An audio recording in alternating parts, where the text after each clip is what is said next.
I just wanted to know if you could tell us a bit more about you, your practice, and the type of patients you typically work with. Yeah, so my physiotherapy practice and philosophy kind of revolves around more rehab and programming, that side of things. And so I have always liked to build out what would seem like more comprehensive programs for patients. Very typically, even when I was a patient myself, or just like some patients I've seen in the past, there's kind of a typical program that they might get, which is a couple exercises. It doesn't really solve the issue of going from an acute injury then all the way back to what they're trying to get back to. There's just like that really big gap in the middle. And so that's kind of like where I like to work, essentially. And so that's the patients I like to work with, kind of building from what might be acute or even an injury they had for a while, but haven't been able to reach that point of whatever activity they want to be doing again. So that's where I like to be working and who my patients normally end up being. And then what led you to start exploring a digital solution like Movement? What problem or challenge were you having that led here? I would say that the biggest thing was that I wanted to go from PDF programs, things where it's just linking videos, to a much more user-friendly experience. And the answer for that was an app. And so it was basically just trying to find the right app. And so, yeah, I had always been like taking videos and sending videos to patients, trying to build like more robust programs. And so it was basically going from email, PDF, Excel spreadsheets, that type of thing, to then just a really easy app for people to use. And how are you currently using the app with your patients? Right now, or even actually as I was developing, I wouldn't say that it was specifically for current patients. I still did a lot of that one-on-one and just tried to build those programs a little bit differently for patients. So this almost actually expanded some use cases for me. So instead of just my one-to-one patients, it helped me actually give these programs to a wider audience. So whether it was patients who went from the one-on-one, then I could transfer them to a program that I had on the app, or it was actually just to like reach a broader audience as well. So I wouldn't say that it's specifically my one-to-one patients. It was more for the accessibility for more people. Right. And I guess that kind of leads into the next question about what results or impact have you seen so far, whether that's clinical outcomes, patient engagement, or kind of business growth? Yeah, I would definitely say with the engagement side of things, I think that most people would agree that following like a PDF or like an email, that sort of stuff is like definitely not as easy as having an app that's right on your phone and still has all the same videos, but yeah, way easier to use. So that definitely keeps people on track, I'd say, more often than just like a quick sort of email program. And with, yeah, business growth, it's essentially just been a different branch for me. Like I was saying before, it's not so much with my one-on-one patients, it's kind of a little bit separate to that. So that has helped with just like, yeah, the growth and expansion of different areas and being able to reach that larger audience. Amazing. So it's kind of added in a way like a new revenue stream or opportunity for your business. Yes, exactly. Yeah, I'd say that it has allowed me to do more of the programming that I like doing as well, or like even programs that I had in the past. And now I can offer that to essentially like, yeah, anyone who then wants to go use the app versus just that one-on-one time. And then have you gotten any feedback directly from your clients or people using the app? Yeah, I've had a few things. It's, as you would know, it's always hard to like send out those surveys and then get people to actually fill them out. Some of the things that I've heard are kind of related to my programming in itself as well, which is I do like to have some checkpoints that if it's not a one-on-one thing, so they're kind of going through these programs themselves, there are checkpoints that help them decide whether they should like regress or progress to the next steps. And so those kind of like exit criteria just give them a bit more idea and control around like how they're supposed to work around whatever they might be dealing with at the time.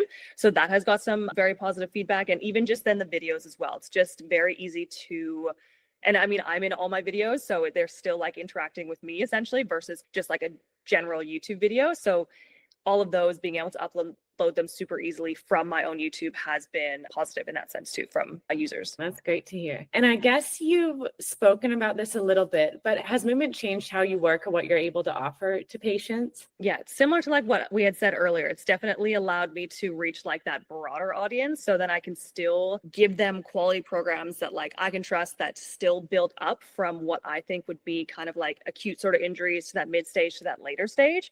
So that's allowed me to refer people to like those programs rather than just not really having an answer for them. And if they don't want to do one-on-one physio, then it's like a little bit of that middle ground essentially. So that has, yeah, definitely been useful just in terms of other ways that I've been able to use it. Okay, awesome. And what advice would you give to another physio thinking about digitizing their practice or part of their practice? I would say that at first it kind of seems it's a very competitive space in terms of just like launching an app. A lot of people have their apps these days.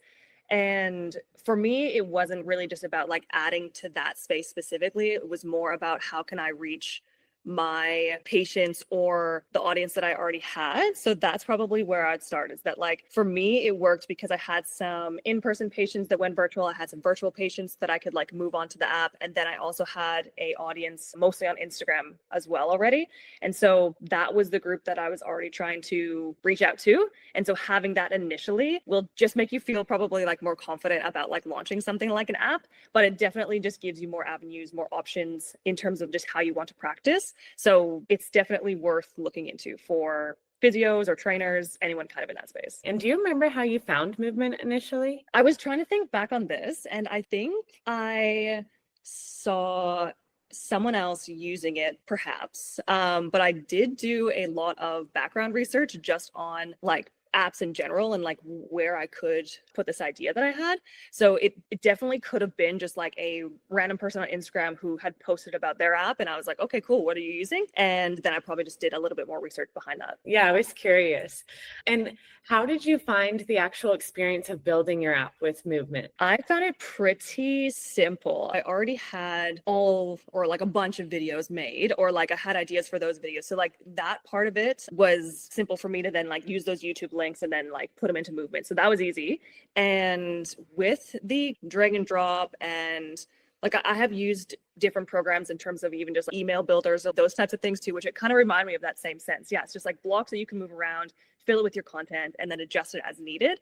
And so for me, it was pretty simple. And every time that I then go build out a program, have someone use it, or even use it myself, then I can like go back and be like, okay, no, that user experience wasn't exactly what I wanted. And I can just like change it in 2 seconds and then just save it, upload it, and it's ready to go. So for me, that whole process was quite simple and really easy to use. And do you have a design background or anything? Because I felt like when we look at your app, it's very well organized. It looks great. And I just didn't know if you had any like design background or if you got inspiration from anywhere. I appreciate that. Thank you.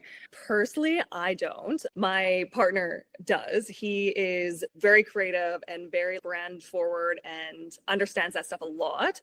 I feel like he's just influenced me with a little bit in terms of what I've done for hand physio and that side of things. And so I do put more thought into how things look and what the user experience is going to be like. And then the other side of things as well, actually, with all the photos that are in there, my sister also works in social media. She has her own social media company. And so she had taken all the photos for me as well. So then I had those kind of like professional looking photos, had the understanding that I should make it user friendly and really work on that user experience. And so all that kind of like came together. So personally, no, but everyone around me gave me that influence. So off the back of that, do you feel like you have any general tips for someone approaching building an app and the design around it and everything? When you're first brainstorming, you want to kind of write out almost everything that you want that your user to be going through. So you're really starting from the beginning. It's like they click it and then they see the homepage and then they have to log in, and then where do they go from there? And then where do they go from there? And that's the first thing once you think that through, and then go and then use apps yourself, and don't just use them mindlessly. It's like actually look at what you're doing and what do you like or dislike about your app experience? And then how can you relate that to what you're going to build yourself?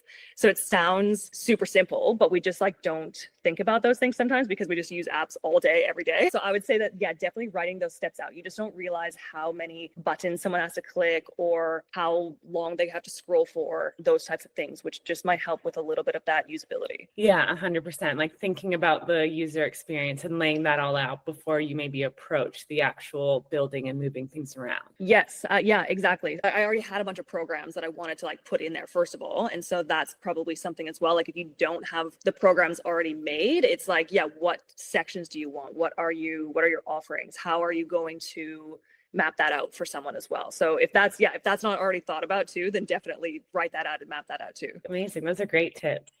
And what would you say the future of hand physio or your app looks like? Do you have any big plans for, I guess, end goal or where you want to take it? I would say that I'm just trying to continue to slowly upload the programs that I find that my audience is looking for, essentially. So that's kind of always what it's been about for me. I didn't make it with a big plan of this is now going to be everything for me.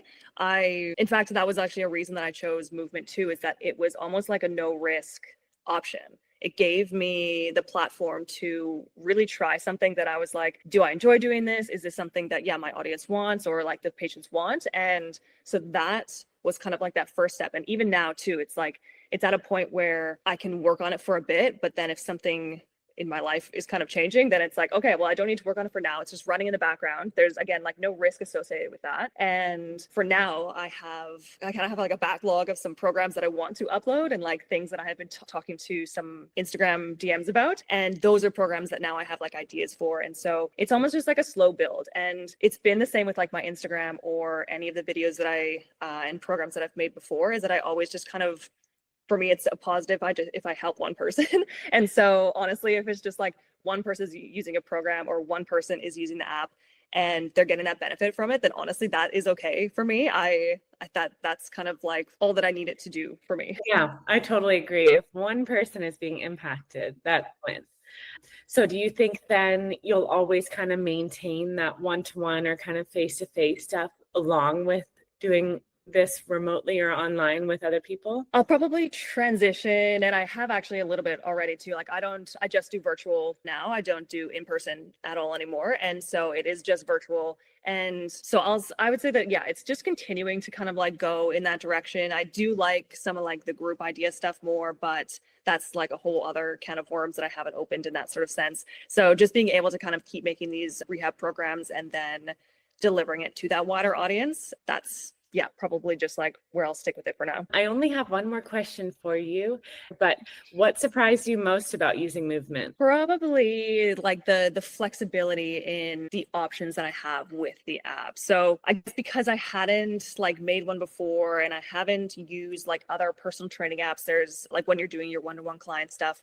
So I think it was just, yeah, surprising that I could have the amount of flexibility that you guys offer and that you actually just like keep growing too, like with all the new product features that you guys keep rolling out, it just becomes more customizable, but with the same commitment for me. It's not like you have to go up all these paid tiers to all of a sudden get all these new features you guys come out with. There's a lot that are just in the initial stages. And so that's been huge. And again, it's like that low risk option for me. And so it's been a good choice.